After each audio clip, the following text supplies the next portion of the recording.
From an undisclosed location in the upper Michigan Peninsula, it's Beyond the Near Horizon, featuring Colonel Prather. Now here's your host, Colonel Prather.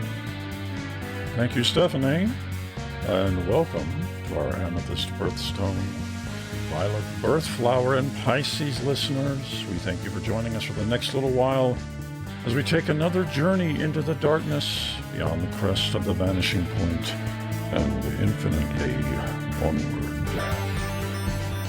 We were prepared, fully prepared, I have to say, to bring you our interview with paranormal trucker Big Flame Townsend tonight. He has been as active as an enhanced gerbil since our last chat, and had some great stuff to share about some recent close calls and chase downs with creatures you will not find in any encyclopedia. He was on his way up from Old Mexico, we last understood. In our final chat over Citizens Band last Friday, I heard what sounded like a stadium full of Cornish game hen, some kind of fowl, on his last transmission before we lost signal. We've been incommunicado since then. We're not panicking over Big Flame, to be honest. He tends to be an impulsive guy. And I felt pretty foolish last September having the men in blue down there in Tampa bust in on his bungalow, only to find out he was trying to finally nail his certification for the Namakoshi Shiatsu. Suffice to say, the pictures in the Tampa Tribune did not do that situation justice. With all that in mind, Yuri has arranged to have Thursday night's guest, the always enigmatic Futurist F. Tawny Gibbons, graciously move up his schedule. As usual, F. Tawny will be joining us from a hidden safe house, which I believe this time around is on the corner of 140th and Persephone Avenue in Philadelphia, right across from a cousin's deep-fried chili. His secret is safe with us, of course. We're going to be taking some questions, time allowing, and having a chat about his latest book, which I am only about halfway through. That is Future Force, Repealing the Fair Labor Standards Act and Getting Down to Business. Child labor has a pretty unfair stigma to it, I think. I'm no Mr. Bumble, but we need to get the government's boot off our carotid so we can start leading the free world again. As for that whole Dickens myth, and I'll be frank and say that Oliver Twist was a little bit of a horse's ass, in my opinion. I mean, inner monologue is one thing, but you got kids dropping left and right from malnutrition or typhus in that workhouse, but he's the only one that really needs the gruel, apparently. Consistently pretty self-centered, you know. Gets mixed up with pickpocketing and burglary. He easily could have been running his own gang in the East End had Mr. Brownlow not bailed him out literally and figuratively. He's a kid, I get it, but just not sure I'm ready to throw a parade for him. Nonetheless, do get your questions ready for F. Tawny. He's an expert on just about any subject you can name, as we all know. So, California finally got a little rain today, but by some accounts, they might end up having the worst drought in history. Governor Jerry Brown has been directing conservation measures for some time. The major press is ignoring a lot of the exacerbating factors, of course. Point of order. Unless and until they address the Umber Hulk living under Bakersfield, who's been siphoning water for his pleasure palace, it won't matter how much or little they flush in the end, if you ask me. Now, I've gotten a lot of static from folks who claim that the idea of furniture or other implements is ridiculous to consider for an insectoid, especially one of that size. Well, I'll point out that Paul is not aiming to create a temple of elemental evil. He's kind of fed up with cave systems. And you've got to have a place to rest your mandibles at the end of the day. And that's all beside the point. To the state of California, simple advice: get your head on straight and take this entity up on their offer to negotiate. Paul is going to give us a call on Mothman Night coming up in a week or so. And if you work for the governor's office, Papa Quaalude, muster a little courage and we'll patch you in so we can get this thing all sorted out. Of course, the drought is not making anything any cheaper. According to industry groups, coffee may go to $4 a pound by year's end. Good reminder to mention one of our sponsors tonight. Denora Mist All-Natural Coffee Substitute Reconstitution Mix from Muse Valley Mystic. Their ingenious and once illegal dehydration process transforms liquids found in common commercial holding tanks, or even your own familiar septic tank, into a unique crystallized product that you're going to love recombining with simple tap water. Even the hippies will appreciate that it's made from the ground up in communal settings and with help from young exchange students from all over the world, eager to learn about industrial-scale material handling. 50 cents will get you a pound bag of rich ground crystals, ready to make a soothing yet revitalizing cup to start your day. 6 out of 10 South Boise hole punch operators, when recently asked, could not tell the difference between the color of Denora Mist versus expensive competitors from a distance of 40. Send a check or money order for $1.25 to Kirkville Salvage, P.O. Box 8911, Burning Frontier, Idaho 83201. Muse Valley Mystics remind you to wonder the mist. Denora Mist. I've been drinking that theory, the Denora Mist, for about 2 weeks. And I meet so many folks that coffee makes antsy. I mean, I feel really heavy, I guess. Slushy might be the word after a cup of this. But it's kind of nice to have something to calm my nerves. That's really unequal, though. If it can have a stimulant effect, depending on who you are, not unlike my Cal Rando instant biscuits. Stephanie had to lay off the Denora, though, when she jumped a waitress while we were waiting for drinks at the Ripped Trouser off Maple Avenue last Friday night. Speaking of melees, there was a report in the Washington Post on the continuing saga of television violence. I did what I normally do when I don't have time to read, and I asked our facilities guy, Wilson, to go over it and read that through and provide me a pencil sketch based on the article. I would say, Wilson, I appreciate the artistic license, but lay off the apricot. This isn't a poster for Fat Albert. All the same, Starsky's Hutch, I think it's called, which I haven't seen, comes up pretty prominently in this article and is apparently the most violent show on TV per episode. There's a hugging bear that's one of the featured players in the program, so I assume it's a wilderness-themed enterprise. And I guess they all look pretty stupid for taking Bonanza off now. But the whole thing with TV critics is out of control, if you ask me.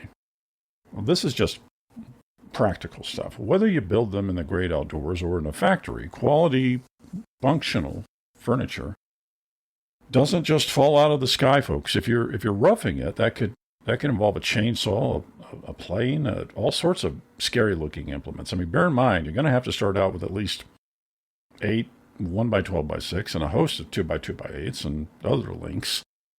They're going to have to be cut. This seems a pretty simple 6-foot hutch that you can keep your plates and towels in.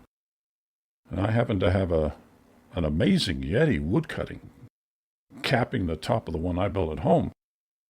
But I'm not going to speak on the merits of this TV show because I haven't seen it, but sawing happens, and that is a violent act, and I get it. The sound can be unnerving, and it is a sadistic butchering at times, but it's what you do. You have to cut and pound things in this world. Screwing probably happens the most frequently. I mean, do the people that review these shows understand how much screwing it takes to keep the world running? Bear in mind, as things begin to loosen up, which they do every day, you're screwing again. Could be the office, could be the car, the backyard fence. Yesterday, I screwed at least 6 or 7 times before midday. It sounds like the networks are caving to these out-of-touch hacks, if you ask me. And they're going to neuter our shows. This is coming from a person that doesn't watch that much television. I just think you're going to end up with a ridiculous sight gag if you have someone standing in front of an oak tree and then they quick cut to Grandma Walton dusting the shelves. Children need to see this stuff to prepare them for the way the world works. You start with the wrong idea, life is going to nail you. You know, Big Flame, had he been able to join us, would agree. This brings to mind, and you want to talk about civilization fraying at its edges, folks. There's a story out of Georgia, off the National Wire. I had Wilson do a quick clay modeling of this on Monday. On Truckers' Night last month, we did have Big Flame call in, who drives a 72 Kenworth A model, and he hauls artificial plastic between Pensacola and Baltimore. And if you were listening, you know that the topic of citizens' arrest came up, which he regularly participates in. Well, in Georgia, as it happens, a trucker who drives the same rig Big Flame does, hauling for a competitor of his firm, actually, Authentic Plastics International, was involved with a bona fide citizens-assisted apprehension last Thursday after a high-speed chase through multiple counties. This trucker, who wants to be referred to as the X-Ray Bandit for privacy reasons, and whose real name is Tyree Nander Underwood II, was part of a whole gaggle of humanity that helped Georgia State Patrol pursue Robert Glenn Taylor. In the course of an evening, he managed to avoid at least 2 different roadblocks, and apparently shot and injured 2 people who were being treated down at Flooding Springs Medical Center near Deception Vista, Georgia. It turns out this Taylor was already wanted for escaping prison in North Carolina, where he was supposed to be serving time for a hit and run. And local authorities believe he was headed for the Len and Jenny's Funny Boy dog food factory right at the mouth of the Little Okogie River. But I would bet you a pair of Spanish underwear that the Venusians are behind this. They're completely obsessed with Dachshunds and other small breeds of dog. Yeah, I remind anyone that a Dachshund named Gidget clamped down on the right leg of a Venusian peace envoy back in the fall of '66 while their diplomatic attachment was stopped for beef jerky at a Get Up and Gas in Cloudcroft, New Mexico. They had a lousy taste in their mouth after that 4-legged assassin had done her damage. Understandable. Of course, by December '66, they started reading our memories en masse. Venusians are quite adept at that. Men were very easy to read, but women took an external amplifier, which wasn't possible really until the Oster 750 watt started popping up in salons on the West Coast. Once they started tapping into our collective knowledge via radio and TV transmissions, of course, it gets worse. And we discussed on this program, in our interview with rice expert Kelvin Hemphunter, that the Venusians watched a certain Purina Chuckwagon commercial from a few years back. And, brother, are they convinced that humans are actually in the service of the dog, generally speaking? That's really the genesis of so many of their attacks and infiltrations over the last few years. I'm willing to wager that only they, the Venusians, and potentially Glenn Campbell, would know the bigger plans Taylor had in store here. This escapee was carrying 1,300 pounds of ground azalea. And the journals found in his cab suggest that he understood what a volcanically deadly effect that would have on our furry friends across the country had it made its way into our kibble, or their kibble, as it were. I'm not without a heart. I mean, poor Glenn is in hock permanently to a Venusian cabal on the Ishtar Terra. And it seems that they helped conceal Campbell's role in the Carol Channing tribute album, Jaw Wired Shut, from Christmas '72, I think it was. It's a pretty open secret at this point, so I'm puzzled as a machete-wielding preacher as to why he carries on with it. All the same, if you see a headline for any controversy involving dog kibble or rawhide processing facilities, you're going to see the old Wichita lineman himself connected through some tangent until he throws off the yoke of the oak.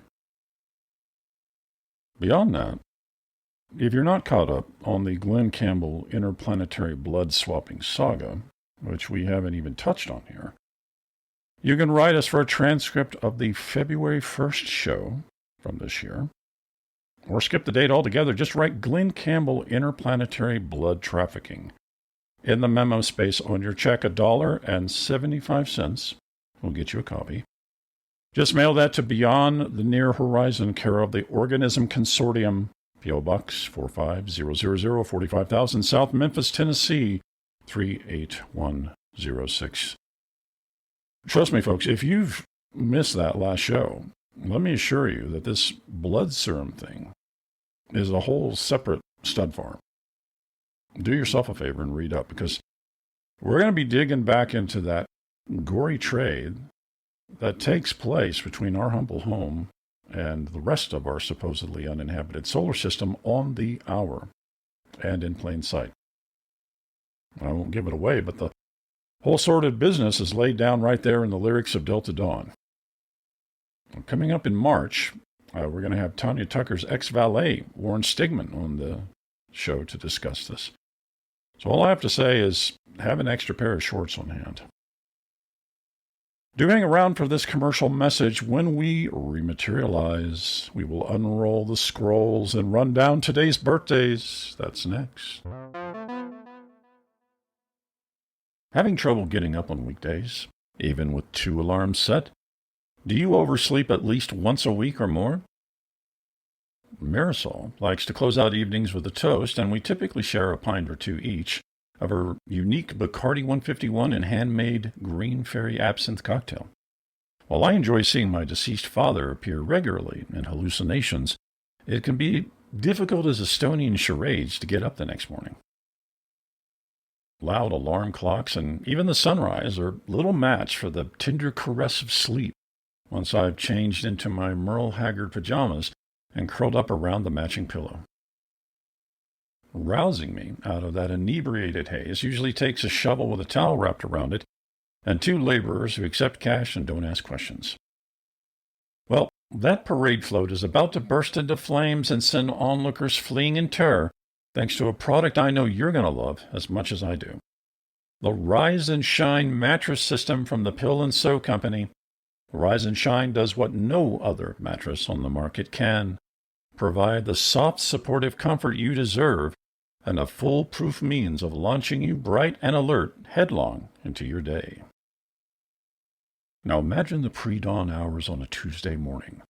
Previous evening of debauchery has left you wearing your dress shirt as a sort of native skirt around your waist, and that turns out to be the only article of clothing on you. Your drinking partner lays on the floor using a stack of Spear Family LPs for a pillow. Suddenly, a veritable earthquake of movement begins to cycle through the mattress under you. The amplified sounds of insects devouring an animal carcass fill the room. Randomly, self-cleaning needles begin to push through the fabric and into your soft flesh. At last, the coup de grace, the blood-curdling screams of 200 children, expertly voiced by the West Cleveland Children's Choir, begin to echo outward and into your soul. No matter how many times you wake up with the Rise and Shine mattress system, you'll always feel that sense of a real waking nightmare. Take it from me, it will have you eager and tearfully thankful to start the day. Send the deed from yours or your parents' home to the Pill and Sew Company, 8472, Edward R. Murrell Circle, Grand Chute, Wisconsin, 54194. Enclose a blank check and a recent photo of a still-living kidney transplant patient, along with a note saying, "I need my Rise and Shine." Don't let sleeping habits eat your free time alive. Get your Rise and Shine.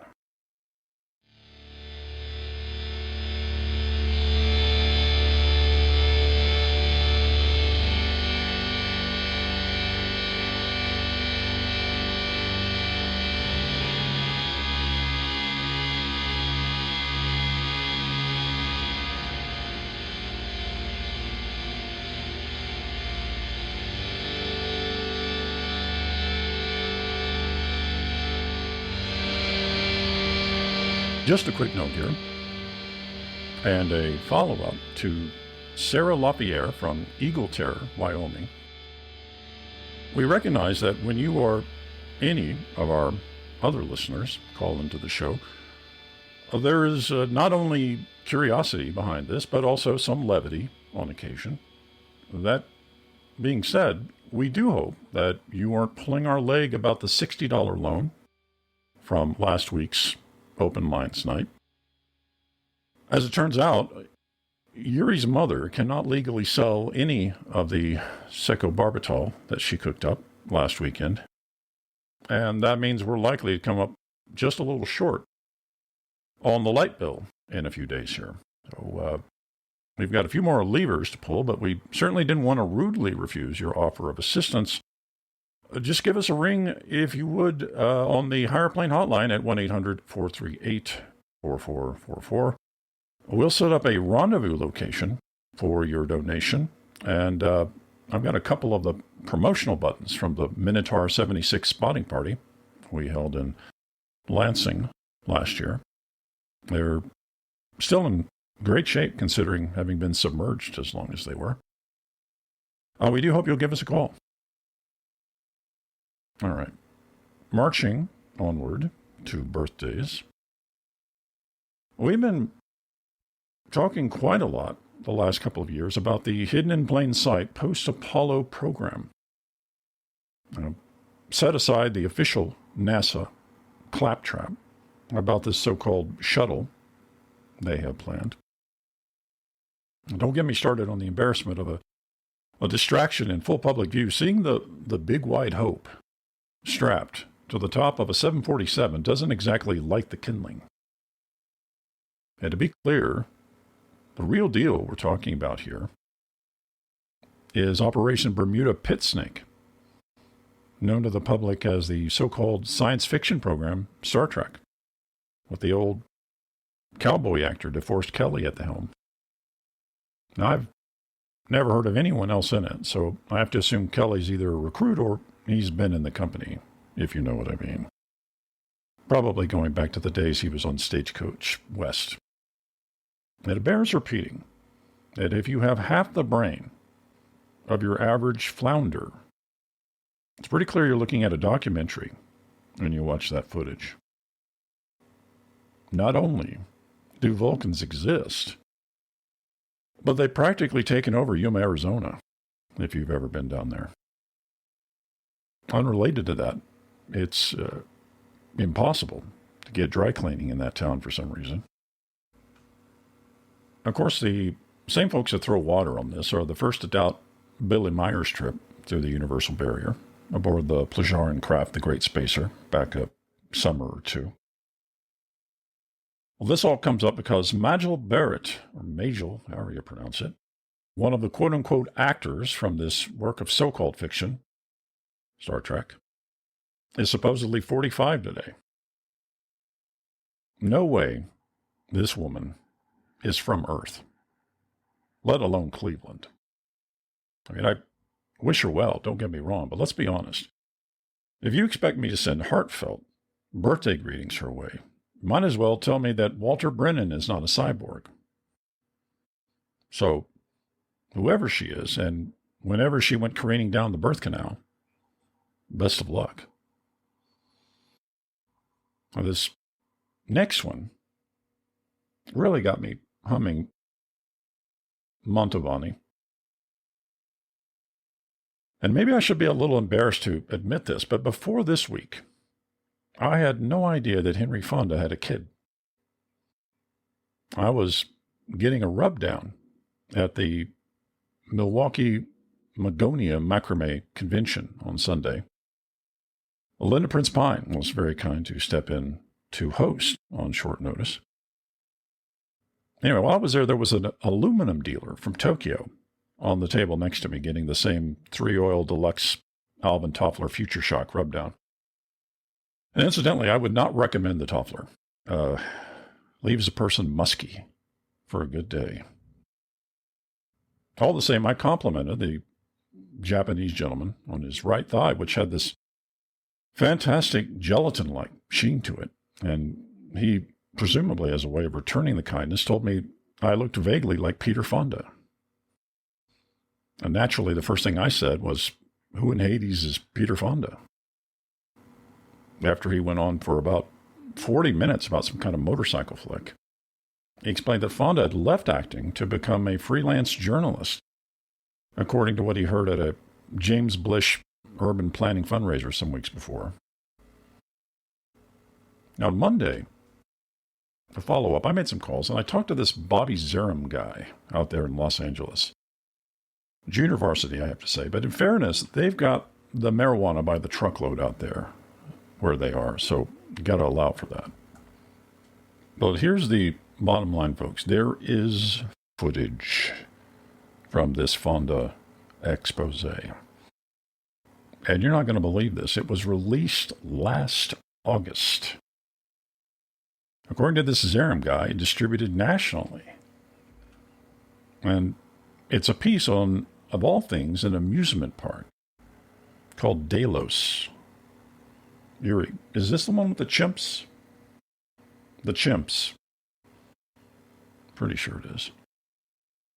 Anyway, it's all a big joke because their plan, whoever they are, was to replace heads of state with look-alike robots. Number one, we sell 2 or 3 different products on this show that will allow you to do roughly the same thing. And second, around 90% of the folks that gavel in at the UN have already been replaced by the folks running Ferrera candy. And why do we think lemon heads are so addictive? What was that, Yuri? No kidding. Well, folks, I understand we have joining us on the Higher Plane Hotline, Peter Fonda. Peter, can you hear us okay? Hi, Colonel. My name is Mort Fonda. Morphed? Mort. Mort Fonda. Any relation to Peter? No, sir. I'm not related to Peter or Jane. Jane who? Jane Fonda. I thought that was Nixon's kid. You're thinking of David Eisenhower, I think. Oh, daggone it. I've got to get some more notebooks. Well, what's on your mind, Mort? Well, you may remember about a year before you came on the air, there was that UFO crash in Wales over in the UK that made the papers. Right, the Berwyn Mountains incident, winter of 74, I think. They still haven't found any wreckage yet. No, they haven't. Well, my brother-in-law, Treat, says those mountains are only about 25 or 30 miles from the Atlantic coast, someplace called Cardigan Bay. I'm actually very familiar. I have a distant relation who shot at inflatables towed across Cardigan Bay for their honeymoon. A neat little outfit run by a Polynesian named Whitney. Well, these fellas that landed, which I've heard called the Nordics or the Tall Whites, come to mind as you were talking about the Pleiadians earlier. Sure. Flajarans, if you prefer. My skip tracer, Torque Putney, married 3 of them, I think. All of them named Janine, coincidentally. He's a polygamist then. Water filtration compliance clerk. They have a chronic shortage of civil servants in the Plajaran system, but it's a heck of a commute, so I get it. For my money, I think the Pleiadians, or whatever you want to call them, being as tall as they are, would not have had a problem transporting the wreckage of their spacecraft overland, and even converting would have to be lightweight, durable materials into a makeshift boat. Well, I don't think Hynek mentioned it in his book last year, but it's rumored that a prototype for the Bascat XL is actually based on a Saturnian leisure craft. Well, which book is that? Stepping Out? I've got it right here in my desk drawer, actually. The UFO Experience, a scientific inquiry. I actually got it free with an order of barbecue down at the coal exchange. So there is precedent. Now, the Plajarans could have retrofitted something like that and hustled on down to the Bay of Biscay. Okay. Once you're there, just basically hook it around and make for the clubs down in Lisbon. Okay. Maybe catch some live fado and passage to the Middle East, perhaps. Well, I'm more of a cod man, but I do enjoy buttered jicama on the side when it's properly prepared. I can also tell you that if I was tall, blonde, and not of this earth, I would be headed north. No offense to Sweden and Norway, but I think Finland is where these fellas ended up. Well, that's a good point. I knew a water sprinkler salesman named Thomas Jerome Newton who ended up there for similar reasons. Okay. Always thirsty, that guy. Drank me into a massive water bill. All the same, I know now that you're not Peter Fonda. No, I'm not. And it's not your birthday. No, that was a few months back. Well, I'm going to wish you a happy birthday anyway. Okay. Peter Fonda, folks, turns 37 today. All right, what else here? Surfer Terry Tubesteak Tracy is 54. Speaking of water sports, Two of my more liberal acquaintances, Johnny Birch and Bobby Welsh, who make up half the folk group Airship Garden, are really into this recycling stuff. Now, I have to confess I'm still educating myself on it. But I'm pleased to say that they are one of our new sponsors this evening, bringing us birthdays. Now, I guarantee you, even if I hadn't accidentally torched their beef cattle barn back in '70 when I got struck in the head by a puff adder, I know I would have eventually encountered, through the magnetism of their offerings, the Birch and Welch Company. Birch and Welch believe in what they call a regurgitation nation.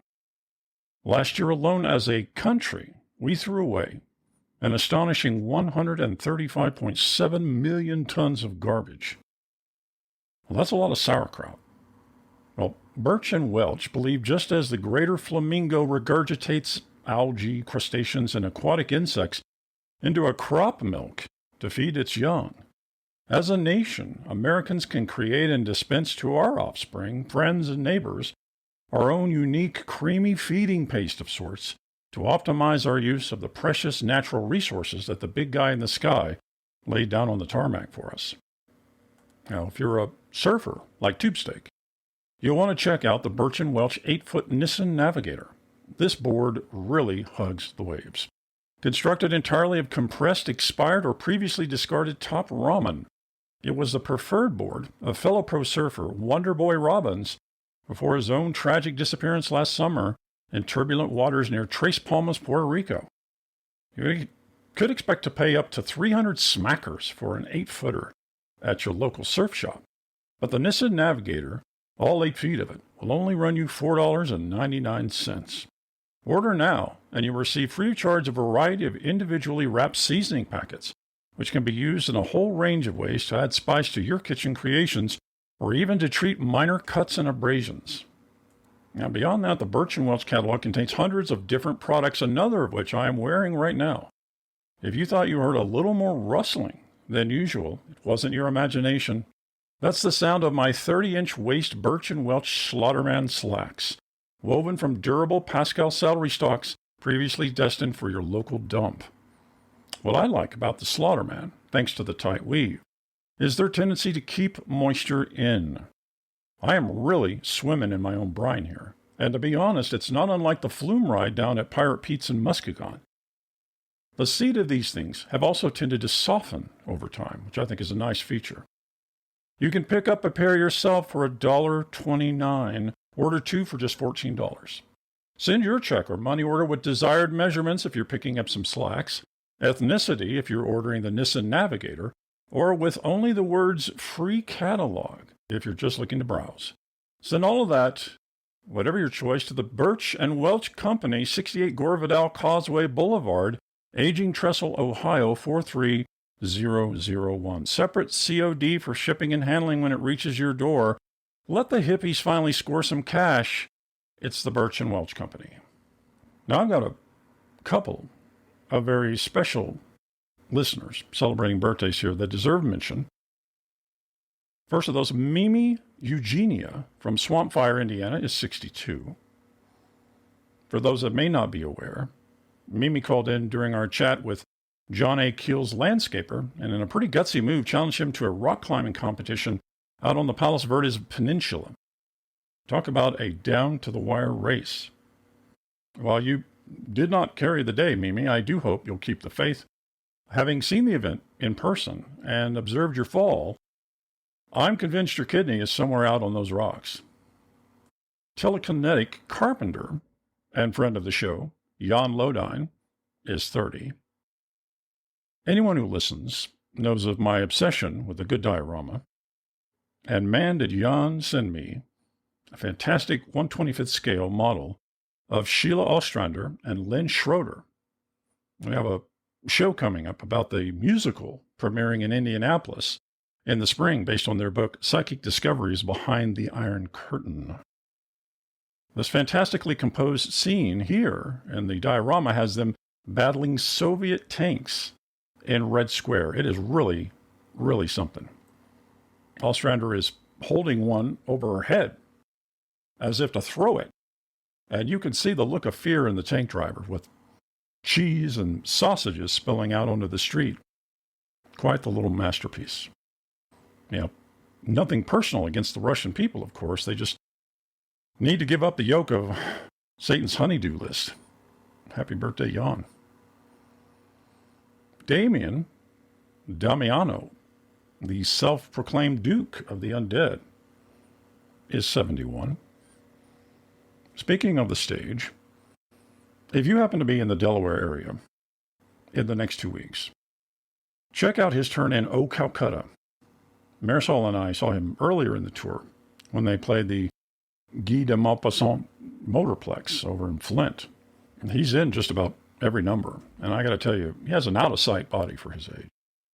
If I might, and not to be overcritical, I would advise him to lose the Speedos and the headband when he sunbathes. The variance in skin tone kind of distracted from the character arc.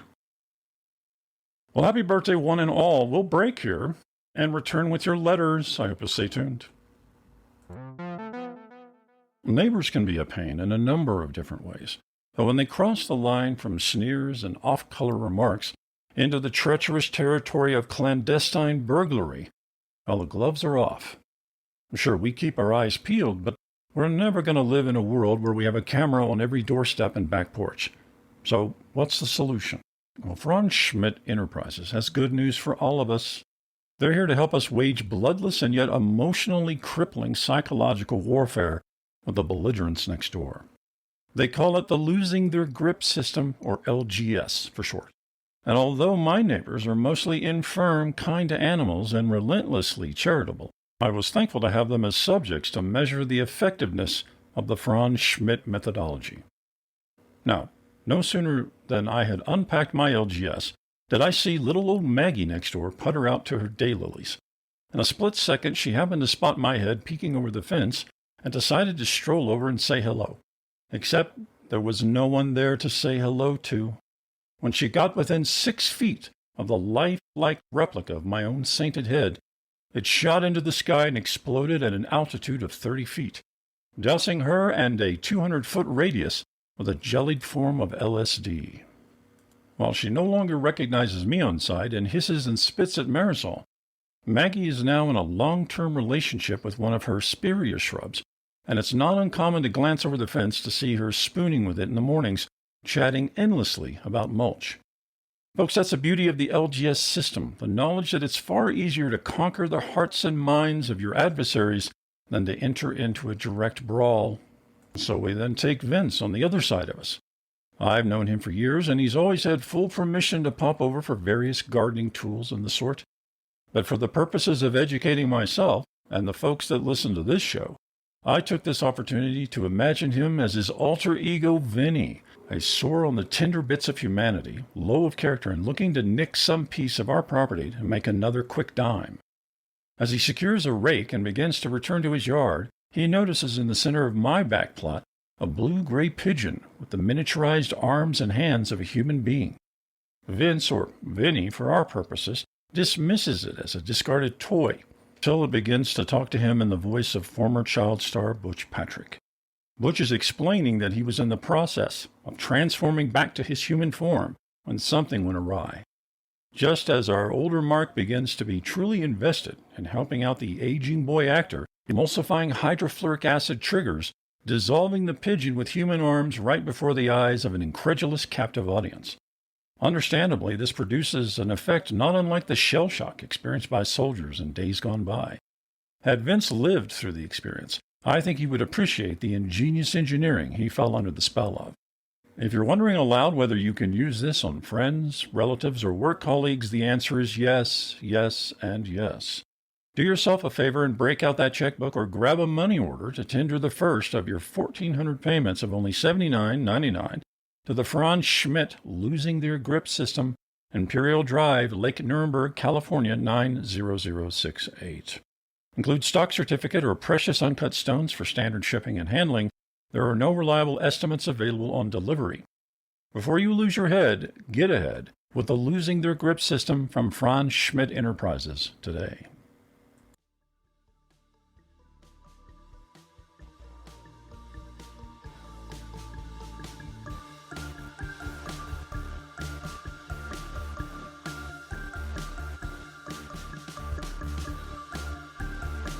Yuri just handed me a message from Calvin in Spear Bucket, Wisconsin, who reached out via the Higher Plane hotline. Colonel Prather, I'm surprised you haven't mentioned newly ordained President Peanut's decision to limit coal mining on public lands. As a third-generation owner of a mining concern, Postmodern Burma, PMF for short, it frustrates me that none of the benefits of coal are discussed in the press these days. To name but one, I can't think of a greater relief on a hot summer day than having a plume from the smokestack near my house obscure the sun and provide some much-needed shade. Interested to hear your thoughts, Calvin. Thank you for the message, Calvin. I mentioned the Saturnians in passing earlier, and as it happens, the president is half Saturnian.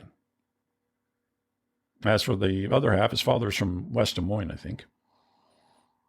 Saturnian cuisine, I remind you, is notable for avoiding the legume at large, given their violent allergic reaction as a race. So while the peanut farm is a creative subterfuge, we shouldn't fall into the trap of playing along. Now, I've been calling Carter Ring Boy, which I think is pretty catchy and still reasonably degrading. But I have to repeat, and I think this is why people listen to this program, the coal mining policy is also a distraction. A long running one at that. This is about maintaining secrecy on a little thing called Project Low Zealand that goes back to the Woodrow Wilson administration. Wilson had a notorious affair with the Bender sisters, who were some very alluring New Zealand quadruplets from down in Christchurch. We had Dr. Wendy Latte on back in year one, discussing her annotated publication of the personal lovemaking manual that Wilson authored and dedicated to the Bender sisters. Remember the name of that one, Yuri? Dr. Latte's book? You're right, that was before your time. Look at all the feet, I think, maybe. Escapes me right now.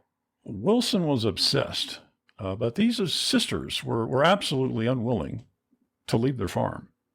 And it was increasingly difficult, even for a president, to find excuses for the 7-week steamer trip to Christchurch.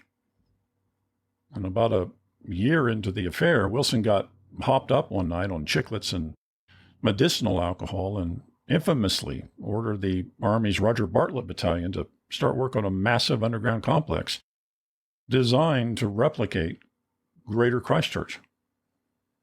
All of this in the hopes of bringing the mountain to Muhammad, as it were. Well, the Bender sisters enlisted as spies soon after that, as we've discussed on this program before, and actually did a stint in the Carcerie Nuove, the Rome City jail, for corrupting an espresso vendor. Serious business. As it goes with many government programs, even after Wilson left office, and passed on for that matter, the project continued. Been several administrations since then, of course, and this Low Zealand, or Lower Zealand, as it is sometimes called, has ballooned up like the devil's pinata. Now, Carter is just the latest crony to cover for this insanity. The whole point of the coal fiasco is to put the kibosh on more digging in Wyoming, where they are adding in a massive communal bidet complex that will seat 500 or 600 in a go. Suffice to say, Calvin, a dark, dark topic and an in plain sight conspiracy that perhaps needs to remain buried, along with the real Tony Randall. Thanks for the note. Our first letter comes to us from Dr. Paulette Bragi, a self-described expat who elected to remain in the States, which I think is a first. She writes to us from an irradiated peach orchard near Damocles, New Mexico. Dear Colonel, I took a chance in writing this, understanding that the federal authorities constantly monitor my communications given my particular field of expertise and the countless investigations I've conducted into industrial textile practices. I am chief surgeon at the Cicero Goat Gland Clinic in Damocles. This would be the location at Constellation Avenue and not on Ballpark Boulevard. Ours is the one next to the Taco Tico and Miracles Martinizing. The other location on the outskirts headed east on Route 66 does not offer services involving goat glands in any shape or form. Their owners are litigious, cynical, and a disgrace to those seeking to actually practice medicine versus whatever it is they do there. But I digress.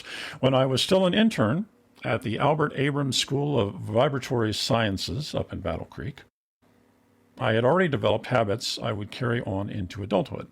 I was a fan of Georgia O'Keeffe at the time and knew of her and Einstein's habit of wearing the same style of clothing each day. Blaise Bonifacio, the color guard captain for our marching band, known for dressing only in his uniform, on and off the field, had recently passed away during a performance of the pajama game at the Battle Creek Coliseum of the Heavens. I purchased his wardrobe from his mother and began leveraging the 11-pair deep inventory I picked up on the cheap. Yeah, she continues. Things went well until I returned home for a short break around Easter in 1966. I was preparing the taxidermy place settings for the family Easter egg hunt when I began to hear a voice behind me, offering opinions on the outfits I was choosing for the kangaroo rat couples I was assembling at each table. I turned around several times to find no one standing behind me, and then it dawned on me that the voice clearly had an unseen point of origin. I checked my armpits, which are usually my first instinct, but soon realized that the very clothing I was wearing was the source of these mysterious mutterings. Over the years, I have grown used to my family of audible companions, with whom I frequently disagree on party planning and matters of cuisine in general. I was fortunate to meet my husband Victor, whose coffee-colored loafers are also haunted, but after 6 years of marriage, some tension has crept in as his loafers and my own wardrobe had a disagreement over a real estate investment in Iowa. Victor and I tried to diffuse this by purchasing them both 5-acre lakeside plots right off the Susquehanna River next to our vacation home south of Harrisburg, but they continue to bicker constantly. Victor and I both feel the same way about clothing and would have to end the marriage and put up our 11 children for adoption if we can't work this out. I personally can't stand your show, but don't have a problem pumping you for this kind of information. Paulette. Zero doubt here that you've got a hold of a tainted pickle, Paulette. Now, there was no wedding dress of Anna Baker, but I had a pair of jockey briefs that would often fly across the room violently on laundry day. Sadly, I lost them taking a tour of the Sears Tower, but I often think they were taking matters into their own hands that day, or whatever the appropriate term may be. Now, one thing I never do on this show is give marital advice, and rest easy, I have no plans to start that now. I would suggest picking up Vincent Yarborough Simpson's book, Terrestrial Woman, Extraterrestrial Needs, which I think he published earlier this year. Heck of a read. But I'd put it at the intersection of Marable Morgan and William Peter Blatty. Now, Yarborough Simpson makes wide mention of what he refers to as the female pleasure complex, or FPC for short. I'm pretty sure in the chapter following his rant on hot dog vendors, he goes over the FPCMP, or the female pleasure complex management principles. Marisol and I read this section together during the Ritual of the New Moon's Whisper. The Ford Komodo was in the shop, so we weren't able to make it down to the Grove, but I got to tell you, moonstones work dynamite in the commode, especially by candlelight. I kind of dig the echo, too. Now, one of the principles of FPCMP mentioned in the book is the sexing of inanimate objects in your living space. Simpson talks mostly about drapes and chair covers in the book, but it's still a pole I think you can go fishing with. I'll have to send you some notes on how to go about sexing slacks. It's just too much to go into on the air. But as for the tunic, though, you want to start by turning that inside out and get a real look inside the bottom end of it. You might have a rolled hem, maybe under 3/4 inch to deal with on the maker.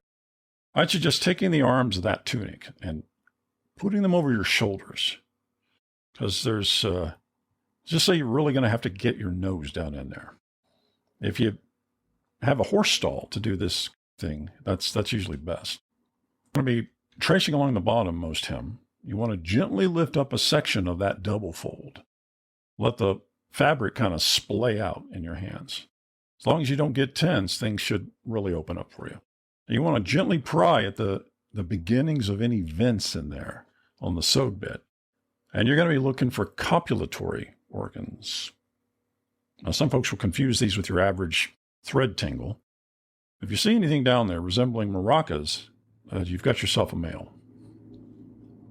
You have to catch Pan Am to Japan for the loafers. And we'll send you back the mailing address for my friend Haruto over in Nagoya, who operates a Irizumi spelling correction shop for the Yakuza.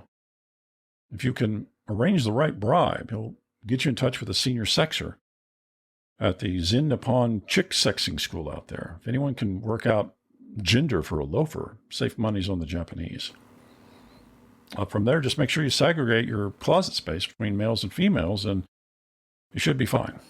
Thanks for the letter. The next piece of correspondence is from Bert Canvasser in Liquid Courage, Massachusetts.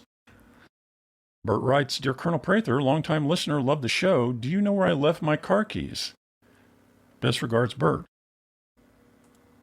Thanks for reaching out, Bert. Yuri, do me a favor and get on the horn with Director Assistance down in Nuevo Laredo on the Texas-Mexico border. If they have a YMCA down there, if they do, let's have them take a look around for keys nobody has laid claim to. In particular, if they are laying next to a half-eaten sandwich. I think this guy is very possibly vaguely Germanic. And I sense he's having an affair with a luchador mask vendor down in the El Mercado. In the meantime, Bert, we're going to send you back a couple of cartons of Newports. In addition to our efforts, you're going to have to really hit the pavement. Now, you could pass these things out like $5 bills for leads on who may have absconded with keys.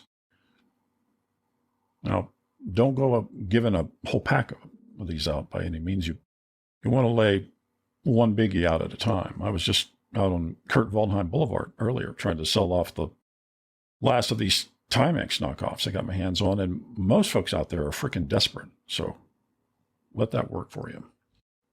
To take a little more alarming angle on all of this, one other thing you want to run down is who in your family, alive or dead, had something to gain from you losing your keys.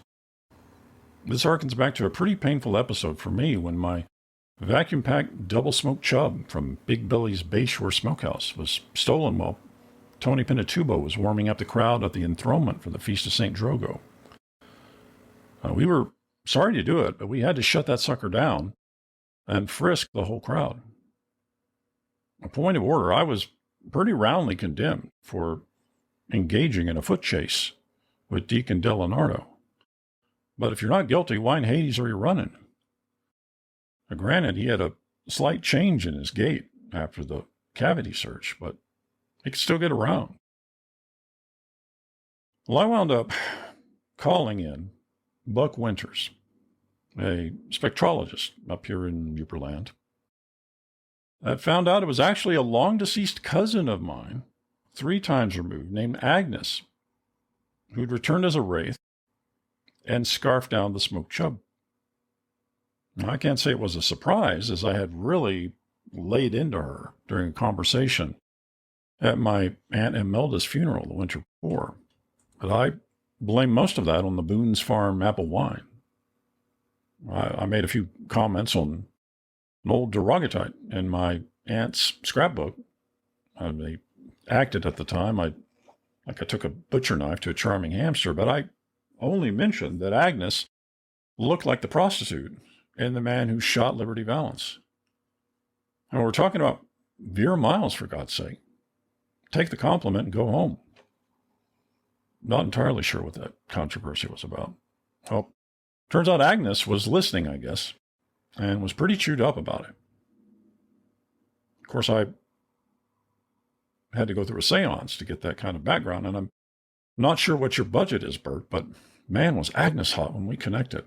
She just went on and on about this Columbus washboard that she used for scrubbing, and if she were still on the mortal plane, I would have recommended a tube of Dougie's Dual Ply to patch that sucker up. But granted, I have some pull with figures in the paranormal community, but I can't fix a crack in a washboard 120 years ago. Between you and I, being painted as a prostitute was the least of Agnes's issues. What a social fungus that woman is. My advice, take stock of any dead relatives or hangers-on that could have been hookers or gigolos as you conduct your inquiries. Appreciate the letter. Finally, our third letter comes to us from Mortimer Booth from Extinct Parade, Indiana. Feels like an Indiana theme tonight for some reason. Dear Colonel Prather, I'm writing to quell some very malicious rumors circulated by my co-workers at the St. Paul Project. If you're not familiar with our work, we are an organization with chapters in most U.S. states seeking to overthrow the inept and corrupt political apparatus in Washington and replace it with the peerless wisdom of the Imperial Lord of St. Paul, Stuart Plackstepper.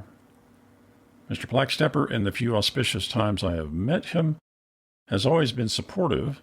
He has personally offered me several shoulder massages, and on each occasion I have rebuffed these fervent requests. 6 months ago, following my successful campaign to ban open-air oatmeal in our Indiana offices, I began to hear whispers suggesting that I was carrying on a bestial affair with a colony of Honduran white bats holed up in a derelict milk house near Vevey, not far from our offices. If you're not familiar with Vevey, it sits on U.S. Highway 42, south of Pleasant and north of Eminence. The legendary tinsmith William Bird Moss was shot to death in the Raven's Head Apothecary there, which is now a Spot Johnny's featuring a plaster-headed Mr. Moss dressed in jackdaw feathers owing to the present-day shortage of ravens. All right. The idea, he continues here, that I would press my pale, proud flesh against that of a Honduran white bat is the single most insulting and disturbing accusation I've ever heard. This injury has only been amplified as this rumor has been spread among my former compatriots, even featured on a banner and matching T-shirts at the Stretch Gallo Appreciation Picnic.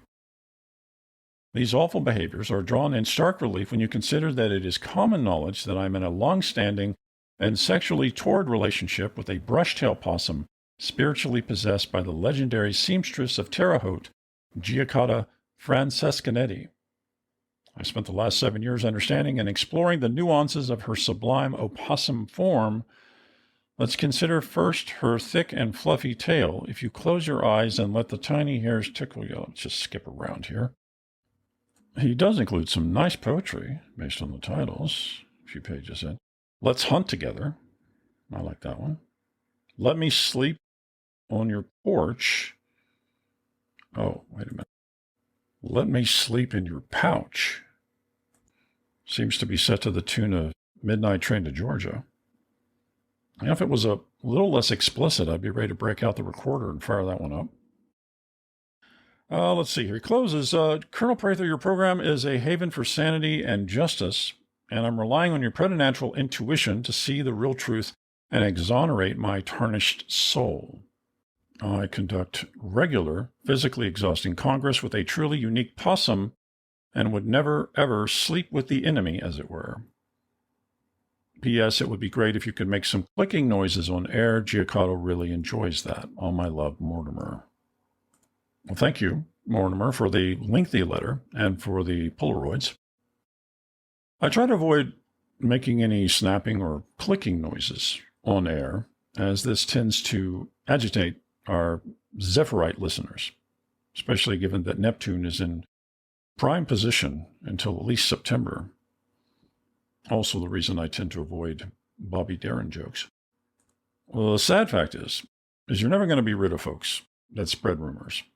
Now, these guys are particularly well organized. And I have to assume your oatmeal gambit plunged the knife pretty deep. Even if you reverse course, I'm not sure they would give up this destructive campaign. Well, speaking for myself, I've obviously placed mine and Marisol's life in the crosshairs of many potential enemies.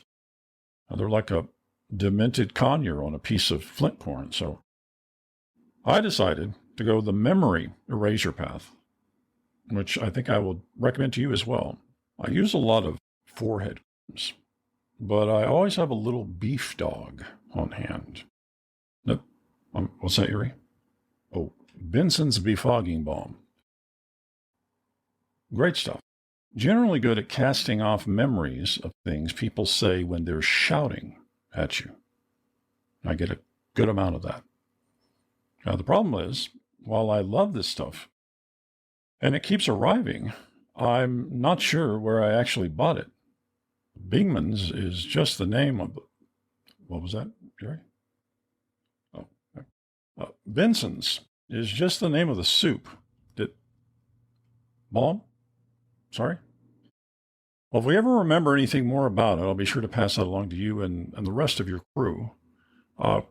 Good luck with your voyage to Palmerston Island, wherever that is. Folks, when we return, we'll be speaking to the First Lady of Turkmenistan. Sorry, what? Gotcha. Futurist F. Tawny Gibbons joins us next. Stick with us.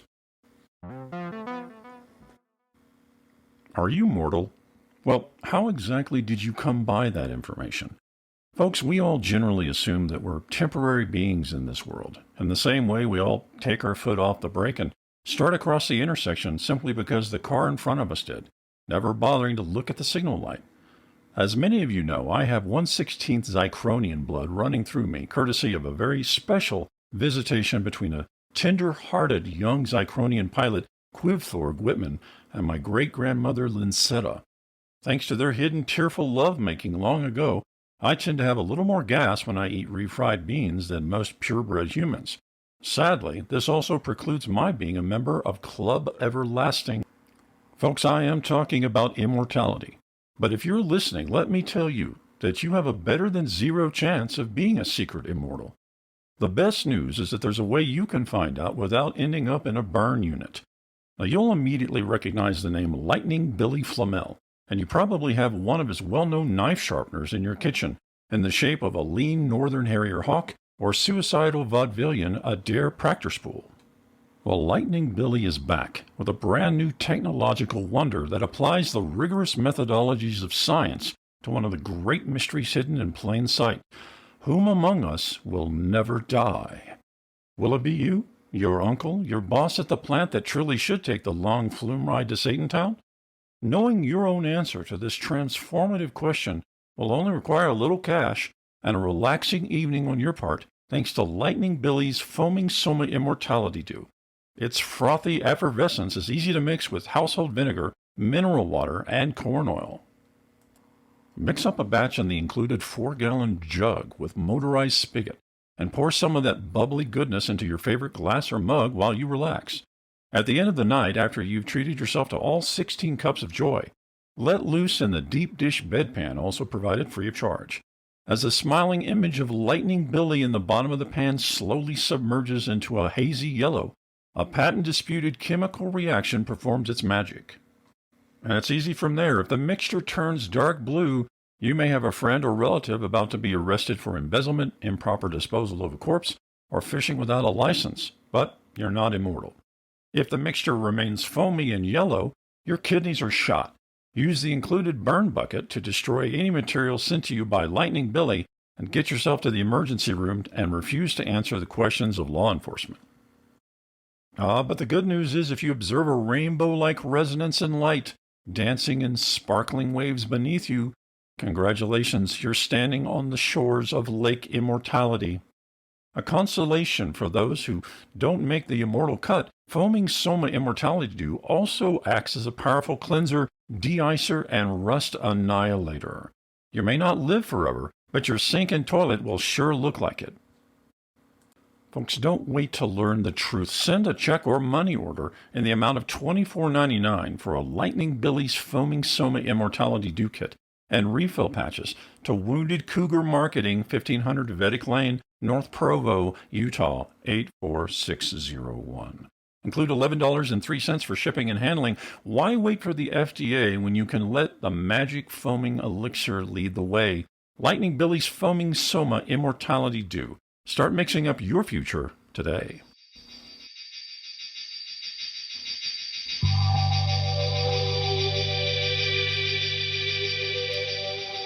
Our next guest is a consultant for many governments, foreign and domestic, on future technologies with emphasis on weapons systems development, personal scent management, industrial scale, pleasure delivery orchestration, and more. His groundbreaking 1973 work, I Just Had to Look Over the Fence, establishing him as a premier futurist, won the Martin Balsam Prize for Unintended Outcome. He has authored 3 books based on his projection for future societal organization and culture, 2 on humanity's impending enslavement at the hands of the Caltrician horde, and 11 books on child labor, including his latest, Future Force, Repealing the Fair Labor Standards Act and Getting Down to Business. It's a pleasure to have on the line with us, especially on short notice, Futurist F. Tawny Gibbons. F. Tawny, welcome to the program. Thank you, Colonel, for your molasses-like generosity. I greatly appreciate your warm welcome on this otherwise mundane night. Yours is always an intriguing program. Where is your lovely bride, Maple Pole, this evening? Marisol's fine. Tuesday is a butchering day for her, so she'll be sleeping on the river tonight. Do thank you for joining us. If you'll forgive me for always misplacing your preference, what do you prefer to go by? F. Tawny? Tawny? Oh, well, Mother has always referred to me as Gibby. All the same, you may call me F if you so wish. Sure. Can you remind us what the F is short for? It's just the letter F. No one knows quite what got into my mother's bloodstream at the time. My Aunt Terpacia theorized that it was the very large canister of Riney and Hub's vapor rub at Mother's bedside that caught hold of her somehow. B&H, we called it. It was a staple for us. My parents insisted on purchasing it on the basis that it contained wholly 7 times the mercury one might find in mercurochrome, although it did not possess that delightful red hue. You know, we know mercurochrome around our family. I have a nephew, Raleigh, who slathers that stuff on his hot dogs. Oh, sounds quite the budding hedonist. Next time I swing through your wooded wonderland, bring the boy by and I'll sign a copy of the Tucson Chronicles for him. Yeah, bad timing. The little tyke bit the big nibbler about a month ago. I can take you by the gravesite, though. We all pitched in for a Tonka bevel marker, although the little plastic lizard head broke off, which is a bummer. Now, you're speaking to us from a safe house at present, but you were down in D.C. testifying for Congress at the end of last week, were you not? Oh, quite true. I was appearing before the House Subdiffusion Astrology and Unorthodox Husbandry Subcommittee, chaired by Tilford Cummins, I believe, who hails from your fair plot. I heard that Cummings got jackknifed by a harvester last November and was on a ventilator up at Tittering Memorial. Yuri, did you hear that? Well, to be fair, Colonel, I did find him quite subdued. Nevertheless, they were mostly unsympathetic as an audience for the sobering subject I brought to their attention. My projections are that up to 50, possibly 60% of our sorghum and barley are passing intermittently from our domestic storage through temporal fissures or other trans-dimensional shifting to places and locations unknown. Man, that is a lot of grain. You know, it could be the Anunnaki, I guess, but I heard the Arcturians have fallen on tough times after they legalized situation comedies through their constellation. Do you think they're up for this sort of thing? Well, I've actually narrowed it down to a relatively small list of suspects. All of them thoroughly terrestrial, I'm slightly disappointed to admit. Besides the Anunnaki, for one, are really into corn presently. Really? What sort of pornography? Corn, my friend. Corn of the shucking variety. Colonel, you must free your soul of your lustful demons. Sure. But I shall not digress. I am likewise easily able to eliminate our Arcturian friends.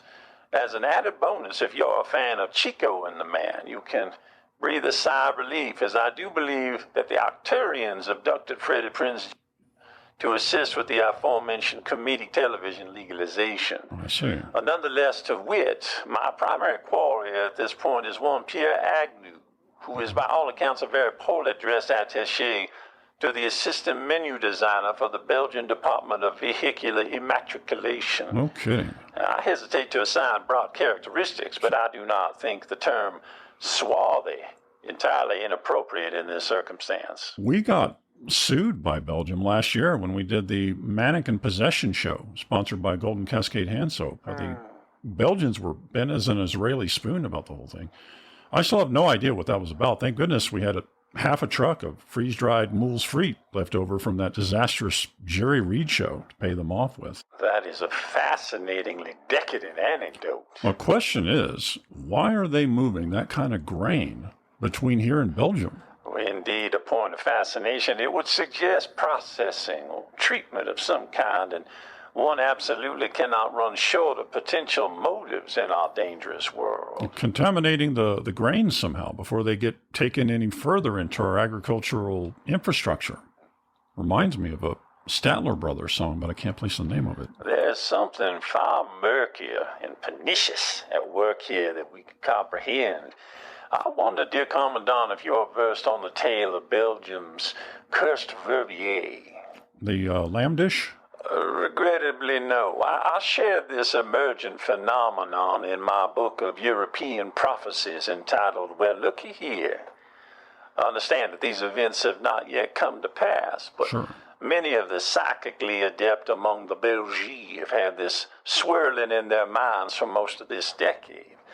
That little burg of Verviers in Belgium is only a few years' time before we'll see an armada of alarming paranormal happenings.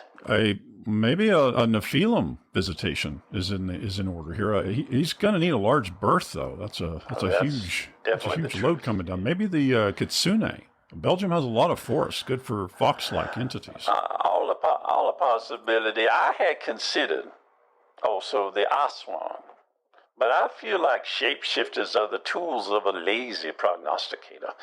No, I believe our seemingly infinite supplies of grain are being weaponized by a future generation of Belgian denizens just a few years from now, and it has everything to do with the defense of this unassuming little town. I'm convinced there are at least 2 stages of portal involved. One to abscond with the granular goodies, and the other to transport those through time like the protagonists in The Forebears of Calamiros. Only the destination is the future scape of Verviers, where they presumably use handheld or rocket-propelled cannons and the sort to spray these hearty grains into the large and very tender almond-shaped eyes of an invading force of greys. Greys, yep. Well, with sorghum supplied by this Agnew guy. Well, he is quite the profiteer. I believe that the sorghum was recognized as a mistake by the Belgians. Barley, particularly the malted version, can be twice as dense as its sorghum counterpart. I've regularly used this in place of rock salt in target practice with my sister's wretched offspring, and found it to be delightfully punishing while at the same time semi-legal. Well, speaking of children, let's chat a little about your newest book when we come back. Oh, nothing would give me greater pleasure. Stick around, folks. We'll dive into Future Force, Repealing the Fair Labor Standards Act, and Getting Down to Business, authored by F. Tawny Gibbons. Do come back. How often do you say to yourself, is there something I forgot? Hour to hour and day to day, we take mental note of this chore or that task, especially if we're married, and do our best to get back to them with a confirmation it's been completed. I tend to break windows and fake the occasional kidnapping to buy just a little more time to cross those pesky items off the honey-do list. But what if the person you're doing the favor for is dead? Do you really want to take the chance that they will be watching from whatever alternate plane of existence they're inhabiting? How do you know they're not making lunch or using the John? They might go on for eternity thinking that you never made good on your word. Well, that doesn't need to be a worry when you pick up an Ectodex, your message system for the afterlife from Wild Mountain Tango, makers of the quality strawberry-flavored alcoholic beverages you enjoy 72 ounces at a time. Tie up a few loose ends with those who've passed through the turnstiles into the milky reaches. The Ectodex teletype interface, powered by astral amethyst crystals that never need replacing, will quickly tune to your personal vibrations and start transcribing communiques from the beyond. Quick, pick up that note. It turns out that your dead neighbor Randolph actually needed you to water his tomato plants and not father a child with his Haitian aunt. To boot, you can finally tell your great-grandmother that her sponge cake was a thoughtful gift that saddled you with a rare and permanent form of dysentery. One of the problems I have, and I know you do too, is keeping up with the folks that are leaving the active roster each season. Last Easter, I sent a coupon for 50 cents off a six-pack of Horn of Orion Deep Lager to my great-uncle Noah, only to find out he'd taken his final ARC ride 6 months before. Well, the Ectodex obituary scanner removes this problem permanently, thanks to countless technically unethical but vaguely defined legal agreements with morticians across our great nation. When any of the relatives on your short list go gutterball, your Ectodex teletype interface will start buzzing like a newsroom. You'll know within minutes if anyone that requires a monetary or time-based commitment has rolled off the back of the rack. Folks, don't leave it to chance. I've had one of these in the studio for the last month, and it's dynamite. I had a dark streak on the seat of my tan Happelheimer slacks and was walking around like I'd sat on the wrong end of an ailing beggar. Turns out my deceased Spanish teacher was watching from on high and was able to alert me to this potentially career-destroying faux pas. As is always the way with any product from Wild Mountain Tango, you'll be making your purchase in cold hard cash. Send yours in the amount of $59.99 to Ectodex from Wild Mountain Tango, P.O. Box 1767, Hells Freeway, Delaware 19701. Include a handful of human teeth for shipping and handling. Expect yours to arrive within 40 to 111 weeks of order. Ectodex, it's all you need to do the deed.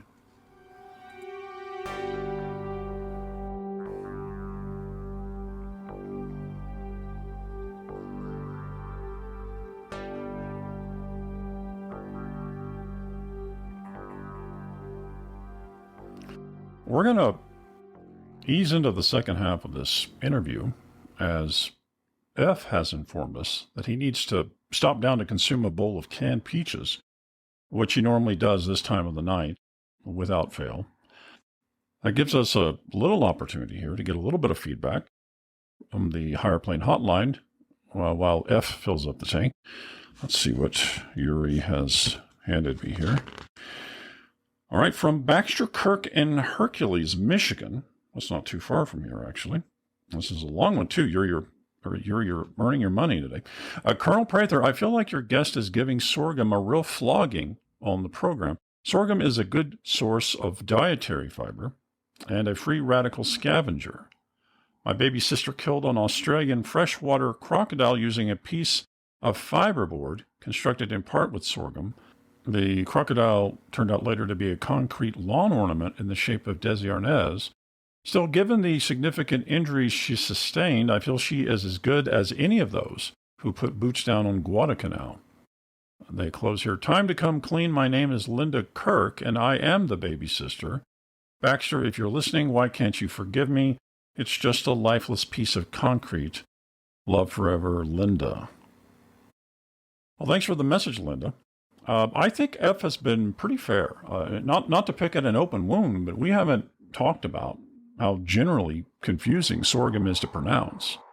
But I think we've had a pretty unbiased hearing. Thank you, Colonel. I appreciate your endorsement. Well, finished off the peaches, I presume. You are as sagacious as ever, sir, and in record time, I may say. Nothing quite like enjoying my beloved peaches from the venerable Lady Arabella. I wonder if they carry those at the pick and pocket. How much a can are those, F? Oh, forgive my aggressive conviviality. Lady Arabella refers to a distinguished jasperware bowl that has graced the Gibbons family table for decades. Much as I hesitate to mention on air, the peaches are actually produced on the black market canning circuit. Mum is, in fact, the word. Well, you might have been in transit, but I need to send you a copy of the transcript of our talk with Taylor Everett a couple of days back, the haunted security guard at the Frankie Adams estate. Frankie Adams, the heart surgeon? Millionaire spree killer. Taylor is an imposing guy, kind of quirky, owing to being haunted by a dead Italian stamp collector, but man, does he love ordering stuff on the black market. He sent us a bottle of these customized Burmese teakwood toothpicks soaked in grapeseed oil. My goodness, those sound delightful. Well, I'd throw a little caution on there. I've got a dentist appointment to remove 3 of those suckers that broke off tips in my gaps, and the grapeseed oil gave me the hives, but the aura of the whole thing was really unique.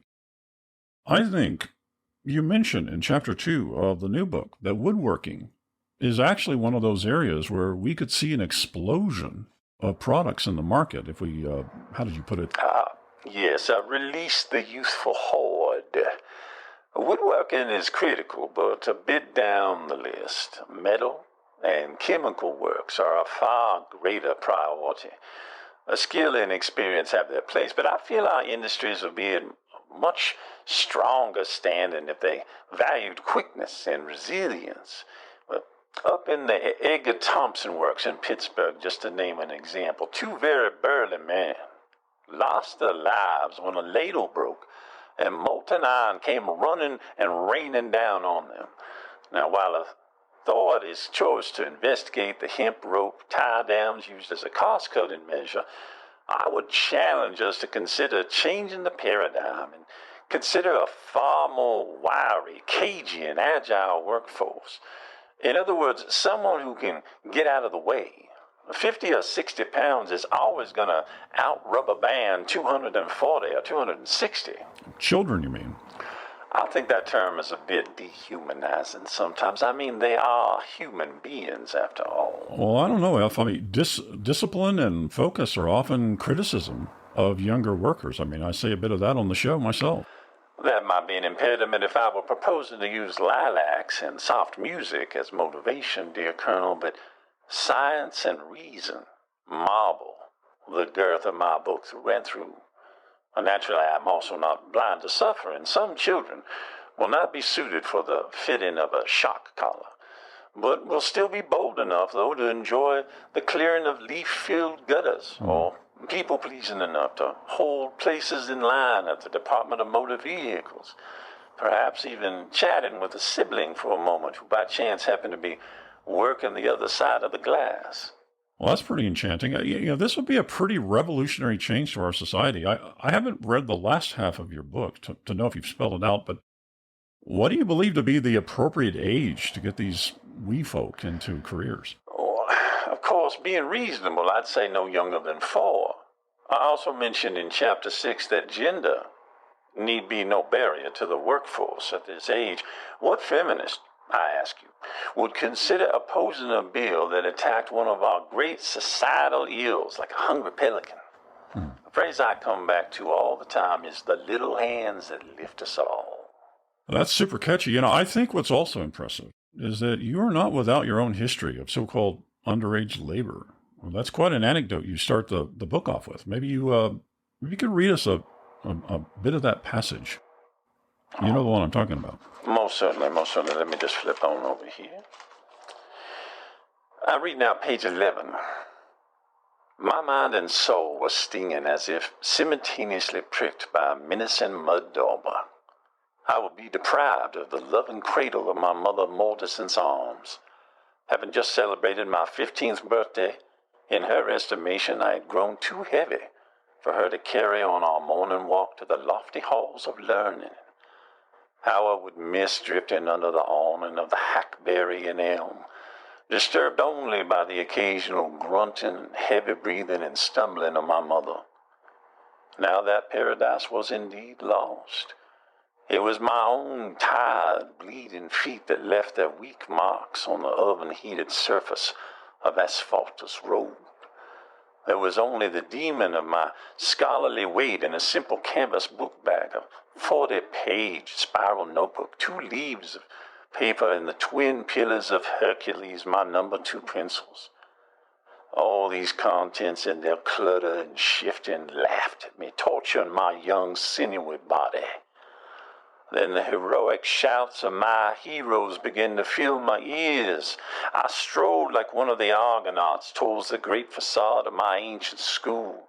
An elderly woman stumbled herself and fell backwards as I burst past her and careened through the doors of the grand institution itself. While she did not survive the day, she will live on in my memory as witness. And when at last I slid the cruel book bag strap out of the canyon and had dug into the innocent flesh of my shoulder, I allowed the massive pendulum of pain to drop and strike the polished surface of the hallway outside Mrs. Imbabatta's interlocution class. I heard the thunderous sound echo through the hallways like a lightning strike on Mount Selene, the eyes of my classmates opening like screech owls in the forest. On that day I had traveled 325 feet. On that day, drenched in sweat and accomplishment, I became a man. Oh, that's powerful. No disrespect to your mother, but there are any number of support straps or harnesses she could have purchased to build leverage. And no good reason she couldn't have carried you on stage to receive your high school diploma, college for that matter. It just takes a little vision and self-awareness, I think. The military is developing exoskeletons, from what we understand. And I think on my end of things, I just need to make sure my mother lives at least a couple more decades and see if she can manage something herself. F, what's the plan to put the principles in this book into practice? Oh, well, in the suburbs of our great cities, I have arranged, bankrolled, if you will, networks of existing newspaper carriers, girls and boys, with the light of industry already ablaze in their eyes. They will carry free copies of the first 10,000 pressings to leave on doorsteps and seed our nation from the roots up, if you will. Oh, from the mouths of babes. Well, F, it's been a pleasure, as usual. More so, of course, on short notice. Thank you. I plan to treat myself to a lie down. Oh, sounds good. Anything in the works to tantalize us with? Well, I won't be back on my feet for about 6 or 7 months. We'll take the judgment then. All right. F. Tawny Gibbons, folks, darkly fascinating to consider what the world will look like in 30 or 40 years. If we're lucky, there will be many, many more small people working. Thank you to our announcer, Stephanie, and board operator, Yuri. Thanks as well to the Coal Exchange for the bladder of water. It's a little unwieldy, but I do have it hanging on the door here, and we'll try to get out away from the carpeted area and have a good long drink, probably in the parking lot. Speaking of the diminutive, tomorrow night we delve deep into a hidden world that has been pulling the strings, or perhaps I should say ropes, of society for centuries. Dr. Wendy Wickett, renowned Lilliputianologist, will join us. She'll explain how these miniature masterminds duped Jonathan Swift into penning their unofficial biography and their current global sadistic manipulation of rush hour traffic. We'll look for you there. Until then, do not allow the ordinary distractions to thwart your search for wisdom and knowledge. All that and more may just be revealed beyond the near horizon. Good night.